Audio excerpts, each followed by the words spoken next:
Okay, so I said I was gonna make a video showing how you can spot counterfeits.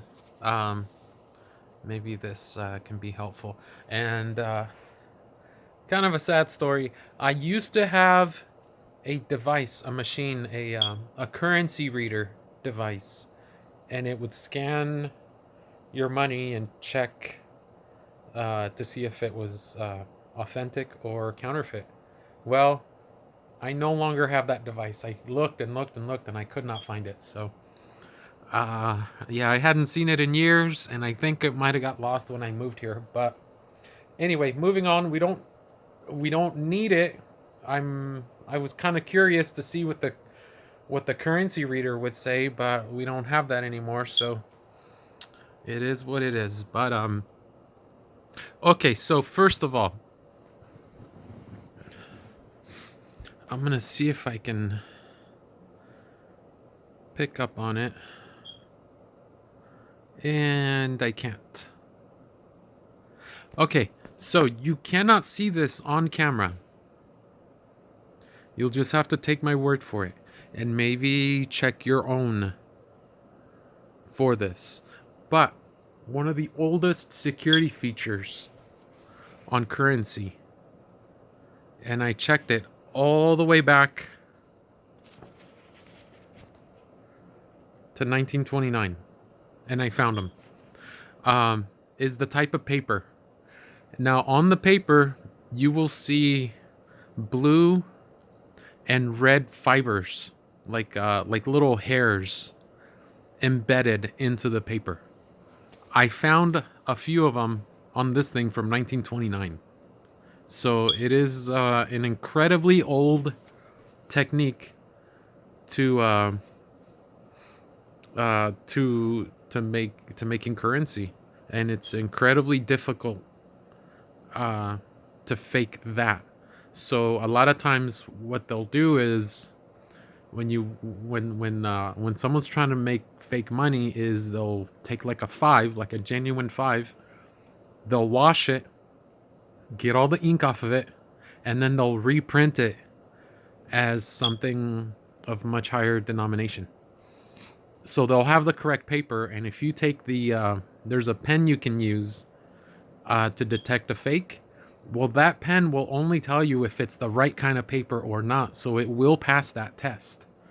So it's basically telling you, yeah, this is the correct paper, but it's not telling you that it was, bleached and then reprinted as something else. So watch out for that. Okay. Anyway, but I did find those color fibers in the fabric of a 1929. So I doubt that. I think only a handful of people have something this old. Anyway, another security feature, and this is actually fairly recent. Let's see if it's on this one. Yep, there it is. Okay, so let me show you. This one here, this is a 20 from 1963. And if you look carefully, there's like a hidden strip, a security strip here, and it says 20 on it. I should make a video where I could maybe get a magnifying glass and show this a lot better. But it's on here. Let me see. Yeah, it's there. You just can't see it very well. Anyway, if you had this in front of you, in your hand, you would see that strip when you hold it up to some light, and you could see that it says 20. Now, of course, if someone bleached it out and turned it into something else, that's one thing that cannot be bleached. So you would see that it says like 5, and you're actually, everything else on the bill says 50. So that's one way to tell if you've got a counterfeit. Another security feature. Now, these are some of the older ones. On the newer bills, they have a lot more security features, making it a lot harder to fake. But in 1990, they had micro printing. They introduced micro printing into US currency. And basically what you want to look for is, like on this 100, I don't know if you can see that very well, but that outside line right there that circles all the way around, that is actually, and actually I am picking it up fairly decent. I don't know if you can tell what that says. United States of America is what it looks like it says.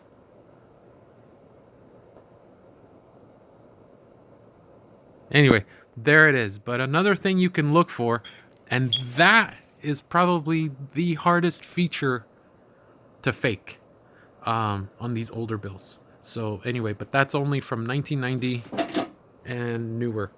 Obviously, the newer currency has like they had like color changing ink. So if you hold it up to different angles, it'll change different colors, like a little hologram looking thing. And sometimes you'll see like they call it a watermark, but the paper is actually, this image here would be stained like somewhere else, like I think it's to the left.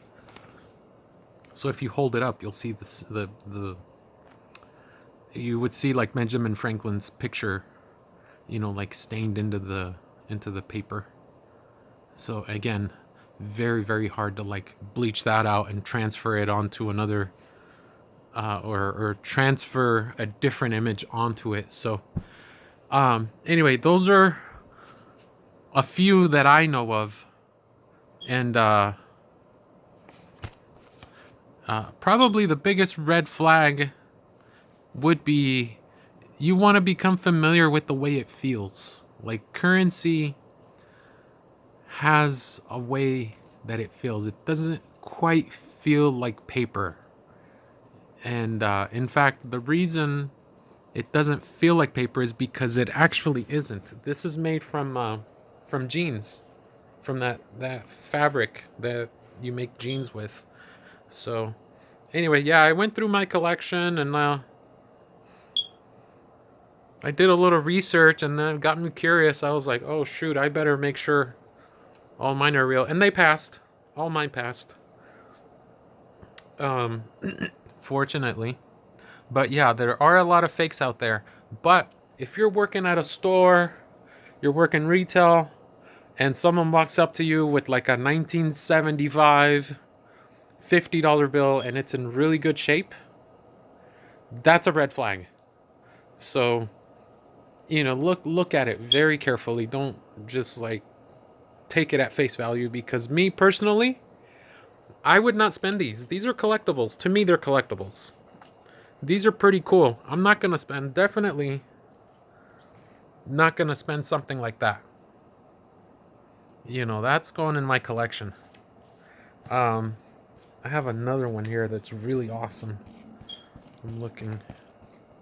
Oh, by the way, these are all Star Notes, silver certificates. I made another video on that, so you can like look for it. Oh man, I hope I find it. Anyway, it's $100 bill from like, there it is. This one here has the fabrics. This one's from 1928. It's my oldest one, and it does have the blue and red fibers into the paper. You cannot remove it. The camera cannot pick it up. I'm thinking that maybe if I get a magnifying glass, I could probably show it on camera. But anyway, I'll make another video once I acquire a magnifying glass. But now you know. So yeah, be careful out there. Those of you who work in retail, someone walks up to you with an older currency note. Yeah, be careful. Don't be taking fake money. Have a great day.